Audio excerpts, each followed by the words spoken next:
સામાન્ય રીતે જે રાષ્ટ્રીય કક્ષાની પરીક્ષાઓ હોય એમાં બીજી બધી પરીક્ષા કરતાં નીટ યુજી પરીક્ષા છે એ MBBS એટલે કે મેડિકલ અને એના પેરેલલ કોર્સિસમાં પ્રવેશ મેળવવાની એક અગત્યની પરીક્ષા છે. રાષ્ટ્રભરના વિદ્યાર્થીઓ આખા દેશમાંથી પરીક્ષા કેન્દ્રોમાં આવતીકાલે પરીક્ષામાં ઉપસ્થિત થશે. એટલે આ પરીક્ષાની ગંભીરતા સરકાર પક્ષે તો હોય જ, પણ કોઈ લેભાગુ કે વચેટિયાઓ દ્વારા આ રીતે પરીક્ષામાં ગેરરીતિ કરીને મોટી રકમ લઈને 50 લાખ 60 લાખ જેવી રકમની માગણી કરીને તેમને પાસ કરીને કે ઊંચા મેરિટમાં લઈ જવાની જે લાલચ આપતા હોય એનાથી દૂર રહેવું જોઈએ.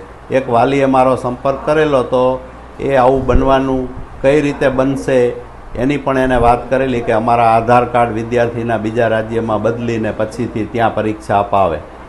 તો આવું કંઈ બનતું હોય તો એને અટકાવવું જોઈએ અને કદાચ કોઈ આધાર કાર્ડ બદલીને બીજી કોઈ જગ્યાએ પરીક્ષા આપવા ગયા હોય તો એની હવે તપાસ થઈ શકે છે.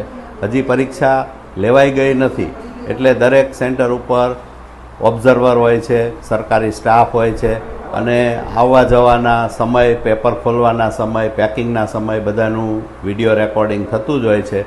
એટલે જે સર્વેલન્સમાં પરીક્ષા લેવાતી હોય છે એને વધુ થોડી ગંભીરતાથી અને જે આક્ષેપ છે કે બેંગ્લોર, કર્ણાટકના હુબલી, બેલગામ જેવા સેન્ટરોમાં આવું ગેરરીતિનું આ વખતે આયોજન કરે છે એવી કોઈ આક્ષેપ કરેલો છે, તો એ બધા સેન્ટરો ઉપર પણ વધારે વિજિલન્ટ રહીને પરીક્ષાને સુચારુ રીતે અને ગેરરીતિ મુક્ત લેવાય એવી વ્યવસ્થા થવી જોઈએ. અને સરકાર એ પક્ષે ગંભીર હોય જ છે. હંમેશા બાળકોને ક્યાંય કોઈ રીતે અન્યાય ન થાય અને તટસ્થ પારદર્શક પ્રક્રિયાથી જ પરીક્ષા લેવાય એવી પરીક્ષા તંત્રની કોશિશ હોય જ છે.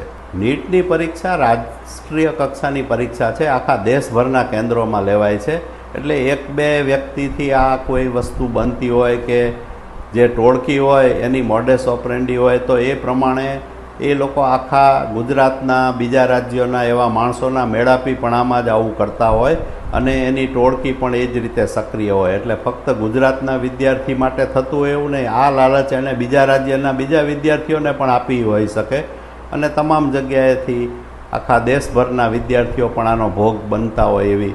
કારણ કે આ જે ટોળકી છે એના માટે તો એ છેતરપિંડી છે એ બહુ મોટી પહેલી વાત છે કે ભાઈ જે વિદ્યાર્થીઓ મળે એની પાસેથી એ લોકો મોટી રકમ ખંખેરી શકે. એટલે મારી દ્રષ્ટિએ ખાલી ગુજરાતના જ વિદ્યાર્થીઓ આવું હોય કરતા હોય કે એના માટે કોઈ એજન્ટ હોય એવું નથી. એ એજન્ટ જે કોઈ હશે એના મૂળ ઘણા ઊંડા હોય એટલે એની સાથે બીજા રાજ્યના બીજા અલગ અલગ કૌભાંડીઓ જોડાયેલા હોઈ શકે. બીજા રાજ્યોની પરીક્ષા વ્યવસ્થા પણ આખા દેશમાં સમાન જ હોય છે એટલે ત્યાં પણ સરકારી અને જે પ્રતિષ્ઠિત સંસ્થાઓ છે ત્યાં જ પરીક્ષા લેવાતી હશે. પણ કહેવાનો મતલબ એ છે કે ગઈ સાલના અનુભવમાંથી શીખીને વિદ્યાર્થી વાલીઓ આ વર્ષે ભોગ ન બને, તટસ્થતાપૂર્વક શાંતિથી અને સ્વસ્થ ચિત્તે પરીક્ષા આપી શકે એવી વ્યવસ્થા સરકારે કરી જ છે. અને વાલીઓને પણ મારી વિનંતી છે કે પોતાના બાળકોને આવી કોઈ વાત બનવાની નથી એવી હૈયાધારણ આપીને એને વર્ષભર જે સારી મહેનત કરેલી છે પૂરી તાકાતથી પરીક્ષા આપે અને એનું સાચું પરિણામ પારદર્શક રીતે મળવાનું જ છે. અત્યારે તો એ છેતરપિંડીનું કૌભાંડ હોઈ શકે એવું લાગે છે, પણ સેન્ટર ઉપર આટલા મોટા પાયે આટલા બધા વિદ્યાર્થીઓ માટે કંઈ કરવું એ આ તો 1% શક્યતા એવી પણ હોય કે એવું બનતું પણ હોઈ શકે અથવા તો એનું કોઈ નાના લેવલે કે કોઈ સ્ટેપ સુધીનું કનેક્શન પણ હોઈ શકે. એટલે તપાસ થવી ખૂબ જરૂરી છે.